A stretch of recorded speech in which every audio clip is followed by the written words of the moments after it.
Oh man, we got some craziness to talk about today. Biden speaks out after his diagnosis. California, there's craziness going on in sports, women's sports. Trump gives Macron some marital advice after the little issue they had on the plane. DeSantis and DOGE, and then Trump sanctuary shutdown or showdown. Really, I mean, it's getting crazy. So, y'all, YouTube, make sure you like the video, subscribe. TikTok, hit the follow button. If you're new here, welcome in. And let's just jump into these. A lot of stuff to talk about. But he came out, made his first public statements since he was diagnosed with cancer, and kind of reminding everybody why why people were questioning his mental capacities in the White House. Watch. There's also been a lot of discussion recently about your mental and physical capabilities while you were in office. You can see that. Mentally incompetent, and I can't walk, and I can beat the hell out of both of them.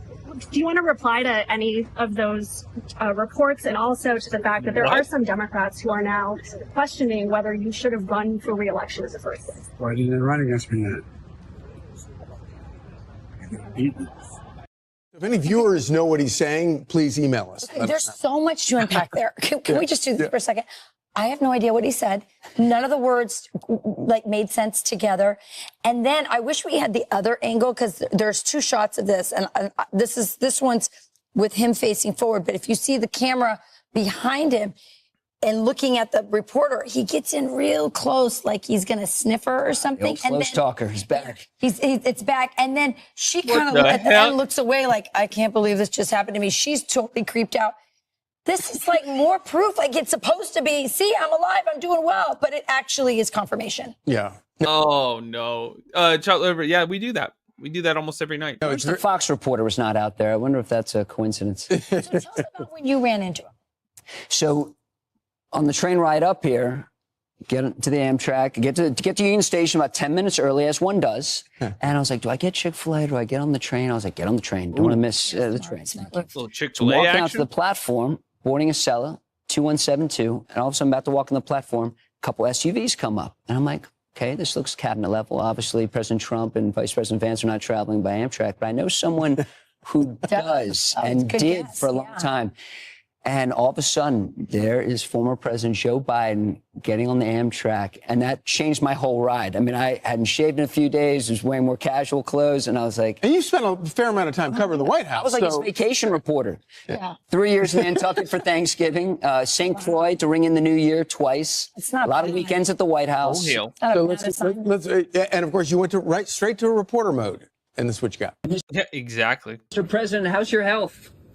Good. Good. How long have you had cancer? You did not get an answer to that one. They did. Now, when I sat down and Oh man, I knew he was on the train, he was in car 5. There was the bar car. I was one in front. And I was like, you got to write down, let's go. Let's get, maybe you can have this like impromptu, interview. And at that point, he had not spoken. No one had spoken. No one had spoke to him. So the president kind of scooped him by talking to the press yesterday. I thought I was coming up here with some solid reporting, some fresh sound, some exclusive news. But I sat down. I was like, I got to write down some questions. Of course, wanted to hear about his cancer diagnosis. They write them. They still write on these notebooks. Oh, a reporter always has to have his notebook. So I whipped this out. I was like, I was like, how are you feeling? How long have you had cancer? Because that's been a question. It's the word Worse than a doctor. I was like, was Robert Kerr correct in assessing you? Yeah. On further reflection, did AIDS cover up for you? Yeah, I had a few questions. Those are all good Did questions. President Obama turn on you? Nancy Pelosi? That's a good question. Thank you. And as I recall, he had to lace into you one time for asking questions. He sure did. Oh yeah, this is where he said something about like running for re-election or something like that, and then he said, "What are you, stupid?" Thanksgiving 2023, before it was in vogue, I went out to try to get a piece of President Biden. There it was. Mr. President, are you too old to be running for re-election? Stupid. Why is Donald Trump beating you in the latest poll? No hell. And then the smiles went away after that. Okay, so I remember this interview, but because it was yelling, I never knew it was you. That's hilarious. He called you stupid. And stupid is a dirty word in the Tomlinson family. If my children are watching, do not repeat that. But let's not forget, in July of 2022, 75% of Democrats did not want President Biden to run for re-election. Right. Okay. Remember, the aides would start to walk with the president to Marine One. Yes. And now they're all acknowledging that. Well, obviously, was a real thing, even though they were shouting everybody down, calling you stupid for the mere suggestion that maybe we should be. So you got nothing on the train. All you got was, I'm doing good. And then he went to sleep. I made 3 trips back to car 5 to see the president. He was resting. Oh, hell. That is crazy. What else is going on in the world? Well, apparently, a California athletic director compares let's bring this one up. Compares the girls on the team to a certain kind of German soldier.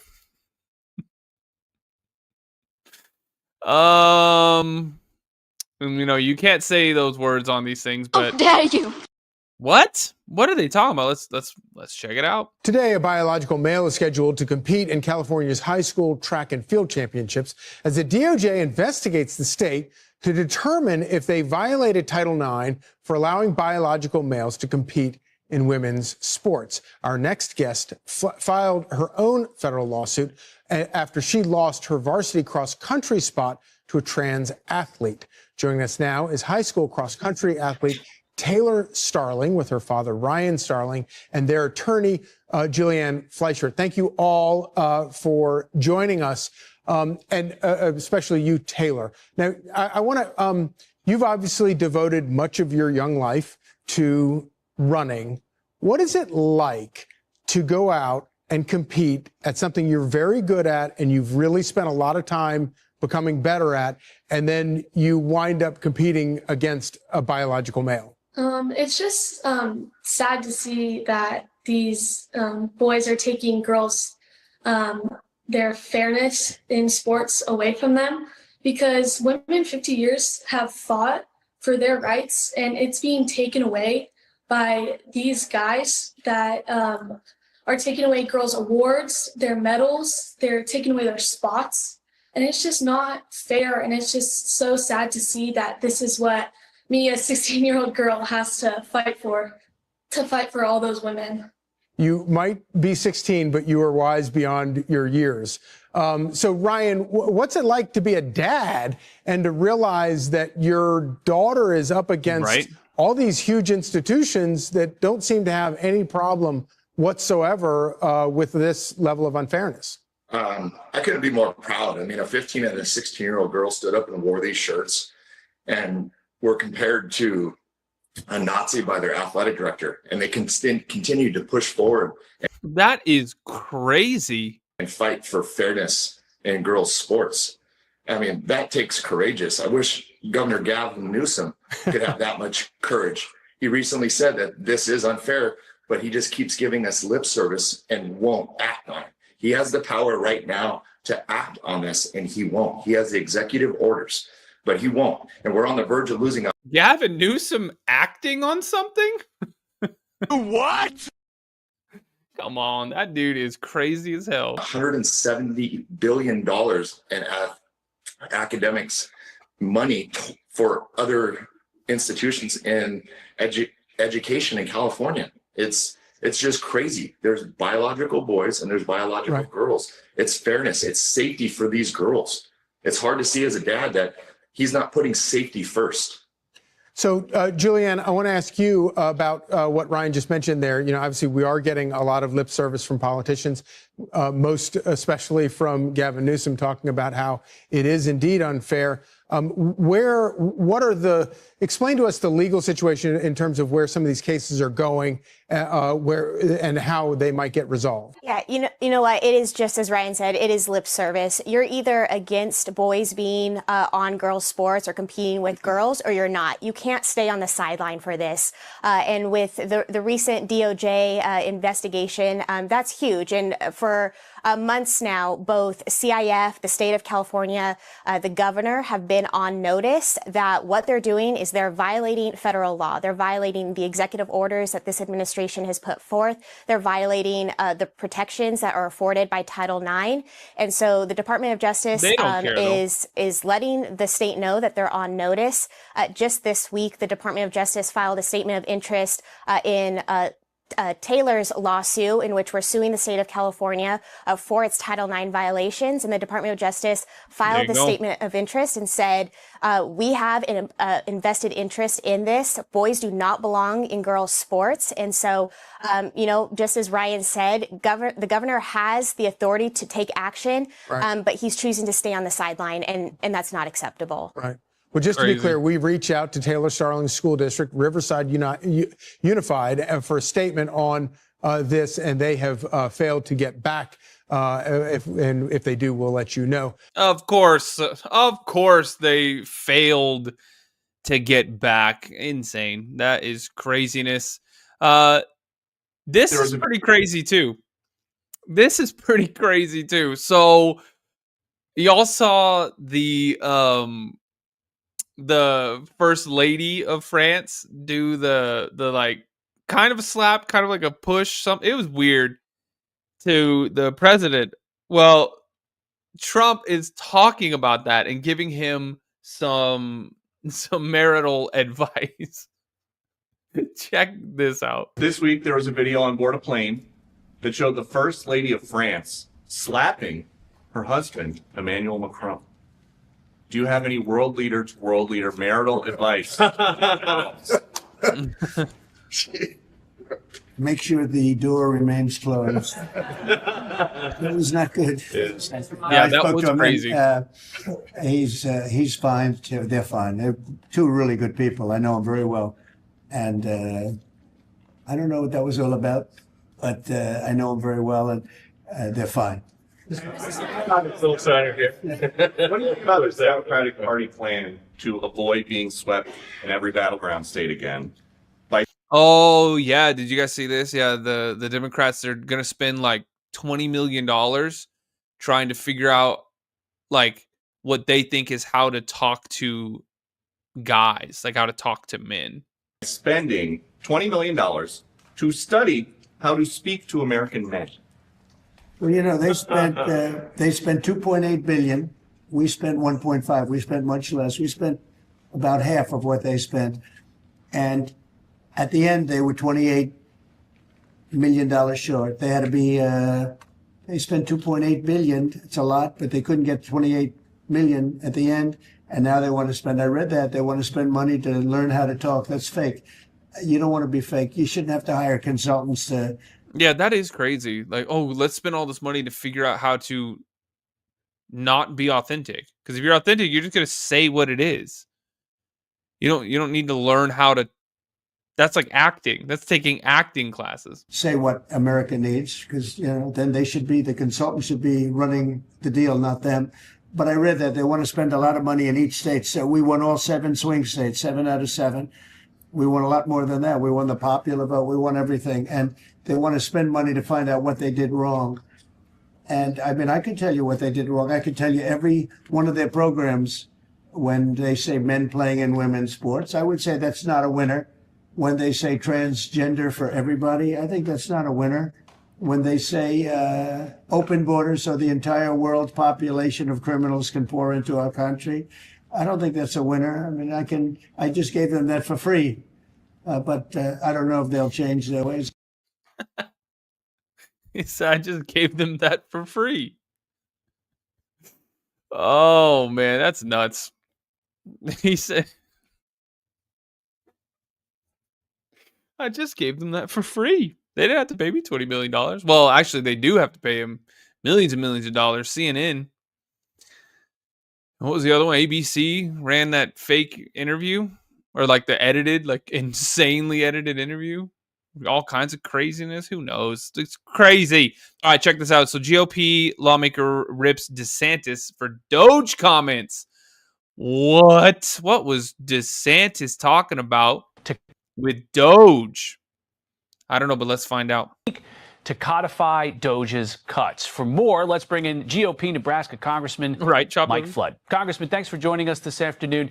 You know, when Elon Musk promises that his DOGE is going to permeate government as he leaves Washington, what kind of a form do you think that's going to take?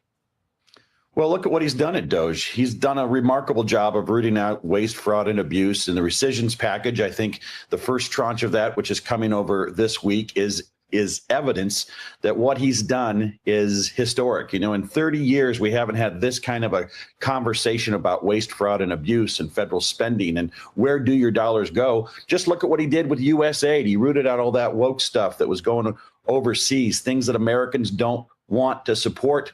And so I think this is the beginning, and the whole conversation in Congress is changed because of it. The Florida governor had some criticism for the big, beautiful bill and the package that you guys passed a short while ago. He wrote, quote, he, Elon Musk, became public enemy #1 of legacy media around the world. To see Republicans Congress cast aside any meaningful spending reductions and, in fact, fully fund things like USAID is demoralizing and represents a betrayal of the voters who elected them. So these cuts that are now coming from the White House, why did they miss getting put in the first bill? Well, you got to remember, reconciliation, the process that has the big, beautiful bill, is only for mandatory spending. Much of what DOGE has looked at is the discretionary spending.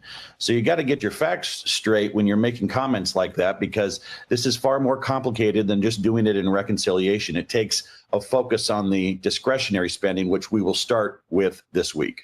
Well, discretionary spending isn't part of that, is part of the big, beautiful bill, isn't it? Or you have not, Congress hasn't passed the discretionary portion? Because mandatory spending is on autopilot. Yeah, well, the only thing that reconciliation under the Congressional Budget Act of 1974 can do is touch mandatory spending. Now, a lot of times, you talk about some of the protections we had for Medicaid, but we also found a lot of waste, fraud, and abuse. That's all in a mandatory spending package.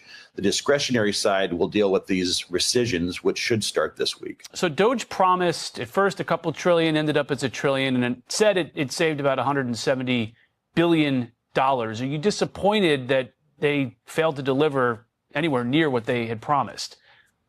Well, that's 3 months. And as I understand it, DOGE continues on. You know, in 3 months to find $170 billion in waste, fraud, and abuse, that's like 1/4 of all of the spending we do for our U.S. military. That's a pretty sizable amount of money. There's more to be done. But hey, we have to remember, Congress has the power of the purse. This burden shouldn't be just on the executive branch. It's our job in Congress to find more, to do more.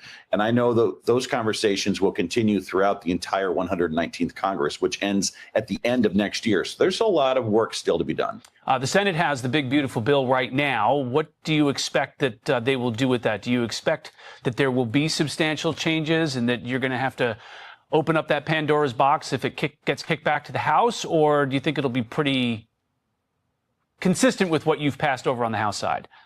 Well, I want them just to rubber stamp it and pass it right back. That's how this should be. I don't think so, but I think you're absolutely right. I fear that it's going to come over and it's going to be difficult to find 218 votes, because we had quite a balance just to get to where we are. And we have a smaller margin with over 200 members than they do in the Senate. So if they're wanting to move this forward and get this done before our August recess, the fewer the changes, the better.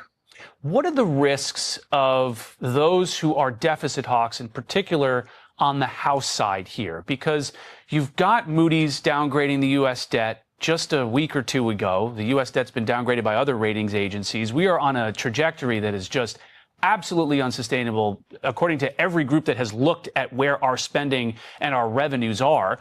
Right now, this bill would add money to the national debt compared to just doing nothing. So where are you going to find those extra savings to make it fiscally responsible? Well, let's be clear. The mandatory spending reconciliation bill does cut north of $1 trillion, and that's a very good thing. That's the first time that's happened in a generation. Like I said, we've got our budget coming up, which will be taken up sometime after the August recess. The government's fiscal year starts October 1st. And ultimately, the DOGE effort will continue working, and we'll keep identifying different places we can cut. And we'll start this week with the first rescission package, which codifies the changes that Elon Musk was able to identify and root out waste, fraud, and abuse. Listen, we didn't get into this overnight, and we're not going to get out of it overnight. And everything we do has to also be focused on growing the economy. And a lot of the projections rely on CBO numbers that I don't agree with. The same type of cuts were made back in 2017, and we saw explosive growth in this country. Elon said it himself last week. Growing GDP is the best way, in addition to cuts in spending, to get out of the hole that we're in. And that's what this does. You've looked at some of the mandatory spending when it comes to Medicaid. Do you have to look at other mandatory programs like Social Security, like Medicare? Well, the reconciliation process specifically prohibits us from touching Social Security. So that was off the table when we started. That was set in law back in 1974. Do we have to look at other mandatory spending? Yes. And look at what, we're paring back a lot of the tax credit giveaways that the Biden administration was handing out like candy. I mean, that stuff is getting grabbed back, and it's going to save us a ton of money. And I don't think Americans will even be able to understand what kind of a generational shift this is until we get it passed and you start seeing what happens. That's why we're so focused on getting this done as soon as possible, so that everybody in America can understand this as we get ready for elections next year. There you go. All right. So what now? Administration.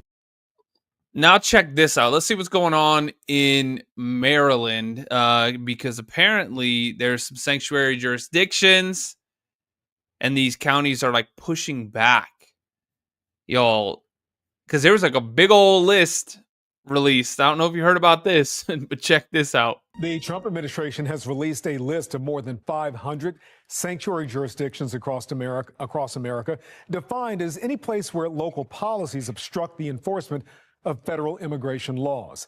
18 jurisdictions in Maryland made that list. The administration has also identified Maryland as a sanctuary state, although there are no official state policies supporting or opposing cooperation with ICE.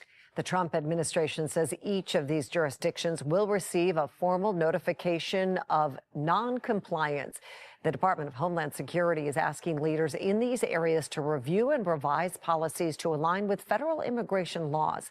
According to an executive order signed by the president last month, these jurisdictions are at risk of losing federal funding if they don't comply. Governor Wes Moore says his priority is the safety of Marylanders, saying when a violent offender is in custody, they plan to remove that offender regardless of any arbitrary list from the Trump administration. Mayor Brandon Scott says Baltimore is not a sanctuary city by definition, but he says this is a welcoming city. He says Baltimore remains committed to protecting the rights, dignity, and well-being of all city residents. Right now, ICE says Prince George's and a welcoming city? Howard counties, all city residents, are the only two Maryland jurisdictions ignoring ICE detainers. And this week, ICE officials say Howard County authorities released an illegal immigrant and convicted rapist despite a formal request from ICE for his detainment.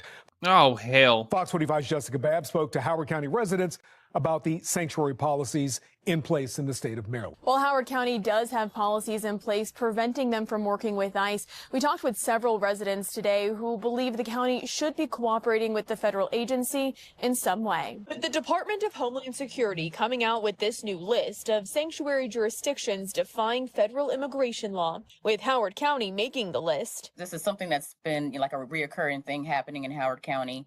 You know, we put detainers on egregious criminals that are in their custody, and they continue just to release them. ICE officials. That is crazy.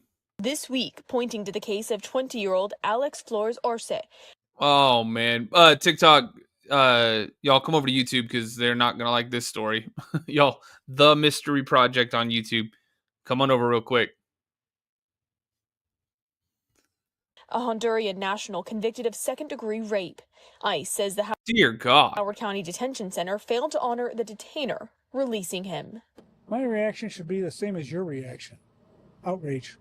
Passed in 2020, Howard County has policies in place preventing cooperation with federal immigration agents. I don't think they were aware that there were no exceptions. While county officials haven't answered our questions on if they will review or revise their immigration policies, in a statement they've reiterated their policy was affirmed by 64% of voters in the county and can only be changed by council action. They also say their laws don't interfere with the federal government enforcing federal laws. It's a touchy topic. So we hit the streets to see what residents have to say. My heart goes out to people that want a better life. Don't get me wrong.